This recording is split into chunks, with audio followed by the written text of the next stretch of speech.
러시아가 침공을 시작한 이후로 우크라이나는 매우 유연하게 대처해왔습니다. 그리고 우크라이나는 승리할 수 있는 전략을 찾았을 때 그 전략을 고수하는 경향이 있다는 것도 보여줬습니다. 이제 그 전략은 러시아 석유를 타격하는 것입니다. 우크라이나가 정유소, 저장소, 펌핑 스테이션 등 다양한 목표물을 공격해 러시아의 많은 귀중한 제품이 이미 불탔습니다. 러시아 석유 흔적이 남아있는 곳이라면 어디든지요. 그리고 우크라이나가 또다시 해냈습니다. 한 번, 두 번, 세 번이나 석유 플랫폼을 공격한 것이죠. 우크라이나가 러시아가 가장 아파하는 곳, 그리고 전혀 예상하지 못했던 카스피해의 석유 시추 시설을 타격한 것입니다.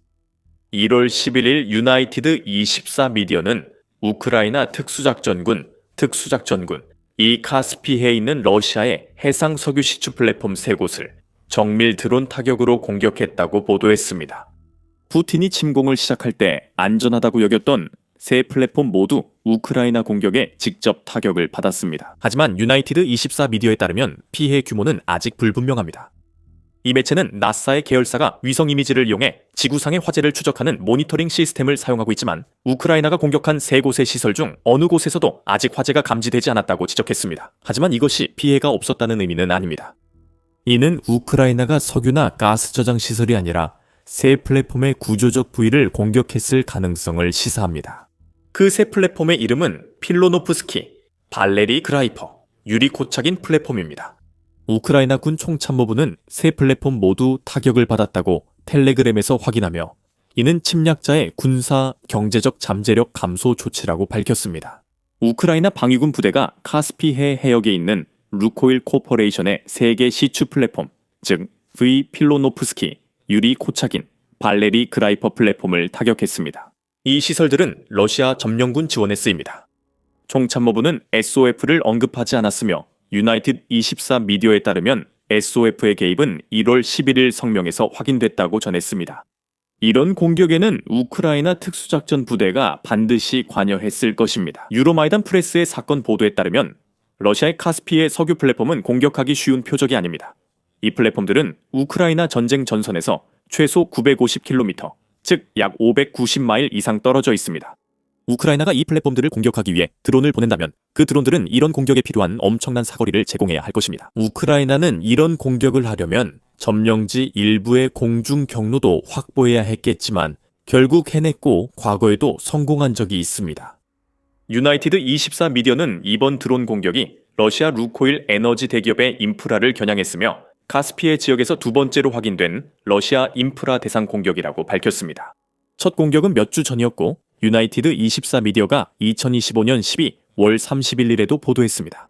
우크라이나 보안국은 드론을 이용해 또 다른 러시아 석유 플랫폼을 여러 차례 직접 타격했다고 밝혔습니다. 현장 영상과 사진이 이를 확인해줍니다. 특별 헤르손 캣 X 계정에 따르면 이번 공격도 발레리 그레페르 플랫폼을 겨냥한 것으로 보입니다. 1월 11일 공격이 공식적으로 카스피해 인프라에 대한 두 번째 공격이지만 실제로는 추가 공격도 있었던 것으로 보입니다. 유로마이단 프레스는 최근 공격이 한 달간 우크라이나의 5번째 공격이라고 주장합니다. 또한 우크라이나가 12월 11일부터 카스피해 중심 작전을 본격적으로 시작한 것으로 보인다고 덧붙였습니다. 이 작전은 12월 11일 우크라이나 드론이 필로노브스키 플랫폼을 타격해 20개 넘는 유정의 원유 채굴이 중단되며 시작됐다고 합니다.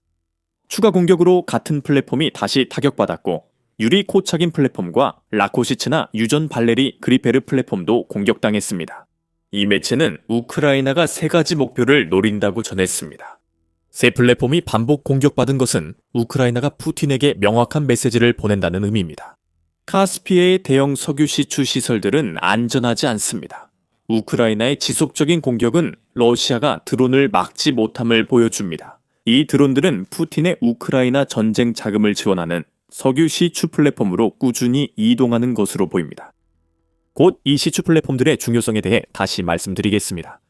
또한 우크라이나의 카스피해 공격은 단독이 아니었습니다. 그날 밤 우크라이나는 다양한 목표를 노렸습니다. 이 나라의 장거리 타격 드론 의존도와 능력은 계속 증가하고 있습니다. 2026년에 참모총장의 텔레그램 게시물은 카스피해 공격에 대한 보도와 함께 이 점을 강조하며 다음과 같이 밝혔습니다.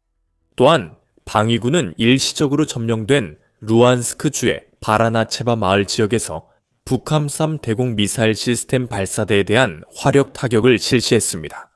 이 중거리 방공 시스템은 공기역학적 표적을 요격하도록 설계되었습니다. 예비 정보에 따르면 명중과 폭발이 기록되었습니다. 이것은 흥미로운 정보입니다. 앞서 우크라이나가 러시아 카스피해 석유 인프라를 연이어 공격할 수 있었던 이유로 점령된 우크라이나 일부 지역에 안전한 항로 확보를 언급했습니다. 우크라이나가 장거리 드론을 사용한다면 이 드론들도 카스피해에 가려면 러시아 영토를 지나야 합니다. 우크라이나가 카스피해를 타격하려면 조지아와 아제르바이잔 영공을 지나야 하므로 국제적 사건 위험 때문에 드론을 보내지 않을 것입니다. 여기서 우리가 말하고자 하는 요점은 우크라이나 드론이 유전 플랫폼을 타격하기 전에 러시아 방공망이 대응할 수 있는 기회가 충분히 있어야 한다는 것입니다. 그런데 왜 그렇지 않은 걸까요? 우크라이나가 1월 11일 러시아의 북함3를 상대로 확인한 공격과 같은 사례가 그 해답을 제시할 수 있습니다. 우크라이나 재무부에 따르면 전쟁 동안 러시아 방공망이 크게 파괴됐습니다. 러시아는 우크라이나의 최근 카스피해 공격과 거의 같은 시기에 파괴된 북함3를 포함해 1270대의 대공전 장비를 잃었습니다. 이 수치에 더해 이러한 막대한 손실 규모로 인해 러시아의 방공망에는 셀 수 없이 많은 빈틈이 생긴 상황이 되었습니다. 뉴 보이스 오브 우크라이나는 2025년 11월 러시아 방공망이 모스크바와 전선에 집중되어 나머지 영토는 방어력이 거의 없다고 지적했습니다. 이 매체는 우크라이나 허위정보대응센터 안드리 코발렌코 소장의 말을 인용했습니다. 그는 러시아 국민 대부분이 푸틴에게서 보호받지 못한다고 했습니다. 그는 모두에게 계속 안전을 약속했다. 코발렌코 소장은 러시아가 S-300, S-400 판체르 등 주요 방공 시스템이 부족하다고 덧붙였습니다. 이것은 우크라이나가 러시아의 방공망 부족을 이용해 드론을 러시아 영토로 쉽게 보낼 수 있다는 뜻입니다. 물론 드론이 통과할 수 있다면요. 러시아가 대부분의 방공 전력을 집중시킨 우크라이나 점령지의 전선 1월 11일에 일어난 일이 바로 이것 때문이었을까요? 우크라이나가 러시아의 카스피해 유전 플랫폼 3곳 공격과 거의 동시에 북함3를 격파한 것은 우연이 아닐 수 있습니다. 물론 이는 추측입니다. 영상 초반에 언급한 12월 31일 카스피해 플랫폼 공격도 러시아 방공망을 이미 충분히 타격해 더 강한 공격이 필요 없었을 수 있습니다. 우크라이나는 전선에서 쓰던 유사 드론으로 해당 플랫폼을 공격했습니다. 즉, 우크라이나는 선박을 이용해 드론을 가까이 접근시켜 공격했을 가능성이 높습니다. 1월 11일 애도 같은 일이 있었던 것 같습니다. 우크라이나 특수작전군은 공격 과정을 담은 약 50초짜리 영상을 X에 공개했습니다. 영상에는 여러 드론이 석유 플랫폼을 목표로 접근하는 모습이 나옵니다. 이 드론들이 선박에서 출발했는지 우크라이나와 러시아를 거쳐온 장거리 드론인지는 불확실합니다. 결국 그것은 그다지 중요하지 않습니다. 드론들은 다시 한번 목표물을 명중시켰고 러시아의 카스피해 석유 플랫폼이 매우 취약하다는 것이 입증되었습니다. 또한 우크라이나는 러시아 헤르손 지역의 러시아군을 상대로 별도로 겉보기에 무관해 보이는 공격도 성공적으로 해냈습니다. 특수부대가 러시아 카스피해 석유 플랫폼을 타격하던 때 일어난 일이었습니다. 유나이티드 24 미디어에 따르면 우크라이나가 노보트로이츠카 인근 러시아 제49 혼성군 물류 창고를 타격했다고 합니다. 우크라이나의 공격에서 자주 볼 수 있듯이 이번에도 우크라이나는 러시아 최전방 부대에 우크라이나 진지 공격을 지속하는 데 필요한 장비를 공급하기 위해 만들어진 시설을 타격했습니다. 그러니까 우크라이나가 조금씩 약화시키고 있는 것은 러시아의 석유만이 아니라 러시아가 점령지에서 장비를 이동시키는 능력 자체를 파괴하고 있다는 겁니다. 이제 우크라이나 특수부대가 공격한 새 석유 플랫폼 이야기를 다시 보겠습니다. 이 플랫폼들이 표적이 된 데엔 몇 가지 이유가 있습니다. 최근 우크라이나가 카스피해 러시아 입장에 주목한 이유도 있습니다. 2025년에 먼저 석유 플랫폼을 말씀드리겠습니다. 이 새 플랫폼이 계속 운영된다면 푸틴의 전쟁 자금에 큰 도움이 될 수 있습니다. 필로노프스키 유전은 동명의 플랫폼이 위치한 러시아의 매우 중요한 곳입니다. 유나이티드 24 미디어에 따르면 이 유전은 러시아가 카스피해에서 접근 가능한 최대 규모 유전 중 하나입니다. 이곳에는 약 1억 2,900만 톤의 석유 매장량이 있는 것으로 추정되며 약 300억 입방미터의 가스도 매장되어 있을 수 있습니다. 석유 1톤은 약 65배럴에 해당하므로 1억 2,900만 톤의 65를 곱하면 카스피해 이 유전 하나만으로도 잠재적으로 8,385만 배럴이 나옵니다. 러시아가 모든 매장량을 활용하긴 어렵지만 여전히 의미 있습니다. 12월 모스크바 타임즈는 러시아가 석유를 크게 할인해 판매한다고 보도했습니다. 그 결과 러시아는 제재 속에서도 석유를 구매하는 국가들에게 배럴당 34달러 52센트에 판매했습니다. 그렇게 낮은 가격을 8억 3,850만 배럴에 곱하면 289억 달러가 넘는 금액이 나옵니다. 그건 결코 무시할 수 있는 금액이 아닙니다. 러시아가 필로노프스키 유전에서 추정되는 석유 매장량의 일부만 채굴할 수 있다고 해도 말이죠. 결국 푸틴은 전쟁 자금 마련을 위해 석유 수익에 세금을 부과할 수 있습니다. 필로노프스키 유전 가스 매장량은 구체적 수치 확인이 어렵습니다. 2024년사 월키유 인디펜던트는 블룸버그가 러시아가 중국에 가스를 판매하고 있다고 보도했다고 전했습니다. 1000세제곱미터당 257달러의 말이죠. 그 수치를 기준으로 하면 서방 제재로 2년이 지난 지금은 더 낮아졌을 수 있습니다. 그렇다면 필라노프스키에서 나오는 가스의 가치는 약 70억 달러 정도로 석유만큼 높은 가치는 아닙니다. 하지만 여전히 푸틴이 이 해상 지역을 돈벌이로 활용할 잠재력은 충분해 흥미롭습니다. 필라노프스키는 우크라이나가 공격한 세 곳 중 하나이고 나머지 두 곳도 러시아에 큰 수익을 제공합니다. 유나이티드 24미디어는 유리코착인 유전에 약 7억 7,800만 톤 석유와 120억 입방미터 가스가 매장됐다고 밝혔습니다. 앞서 언급한 수치 기준, 석유는 175억 달러 이상, 가스는 3억 80만 달러 조금 넘는 규모입니다. 유로마이단 프레스에 따르면 그라페르 유전에는 약 21억 1,600만 톤의 석유와 330억 입방미터의 가스가 매장되어 있다고 합니다. 여기에 석유 43억 톤과 가스 84억 달러를 추가해야 합니다. 우크라이나가 러시아 카스피에 석유 플랫폼을 겨냥하는 것이 이제 매우 타당해 보입니다. 우크라이나는 러시아의 석유와 가스 소유를 막을 방법이 없고 드론으로 이를 제거해 러시아의 채굴을 방해하는 것도 불가능합니다. 우크라이나는 러시아가 카스피에 매장량 개발을 위해 세운 석유 시설에 지속적으로 혼란을 일으킬 수 있습니다. 이런 시설 운영이 지연되거나 중단될 때마다 러시아는 석유와 가스 판매를 더 오래 기다려야 합니다. 이 전쟁은 병력, 장비, 재정까지 밀접하게 관련된 소모전이 되었습니다. 푸틴의 자금원을 겨냥한 모든 공격은 우크라이나가 시도할 만한 가치가 있습니다. 더 넓은 맥락에서 우크라이나의 카스피해 공격은 또 다른 목적을 가지고 있습니다. 이 공격들은 러시아에게 그 특정 해역에서 모든 것을 자기 마음대로 할 수 없다는 것을 보여줍니다. 러시아가 카스피해에서 입지를 확보한 것은 분명합니다.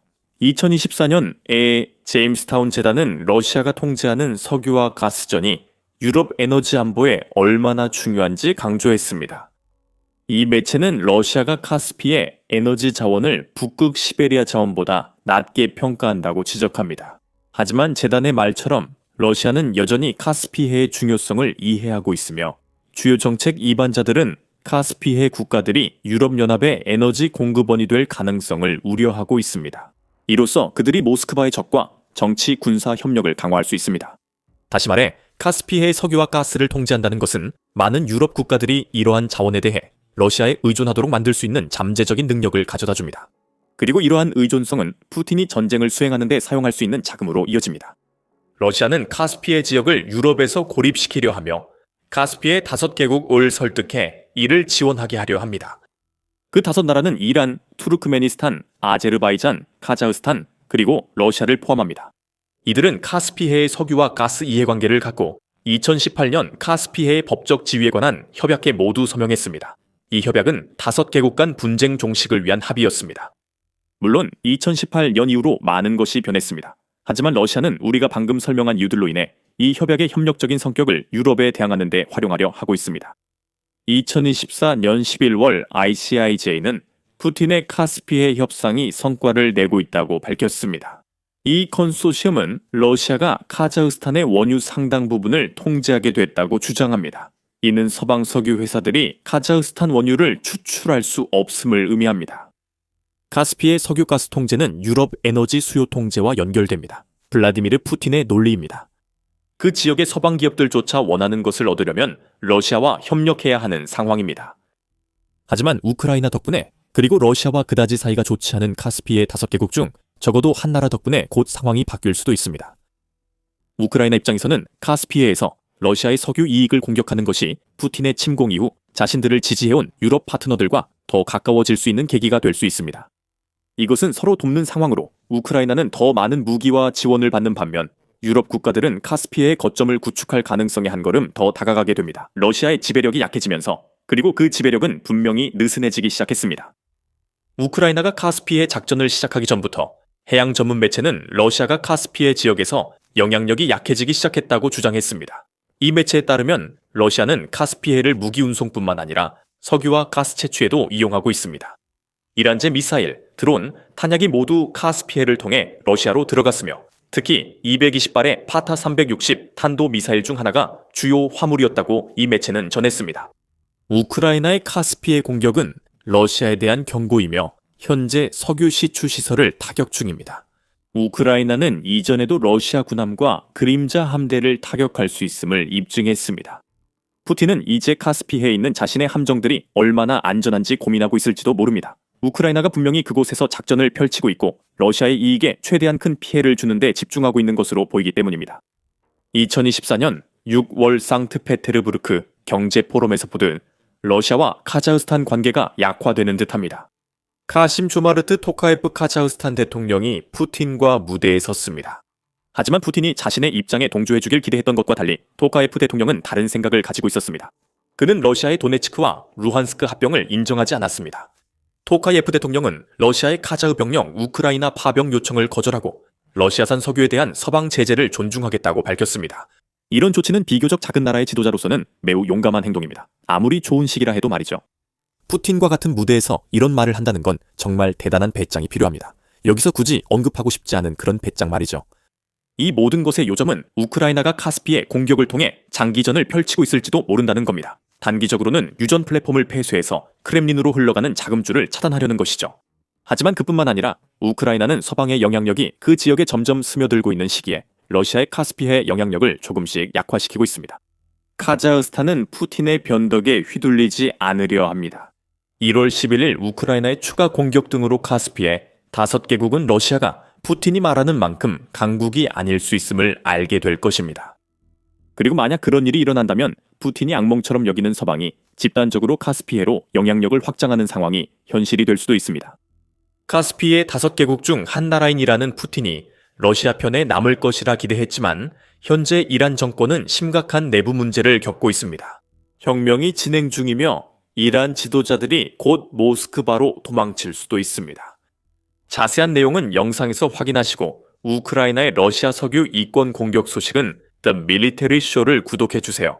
시청해주셔서 감사합니다.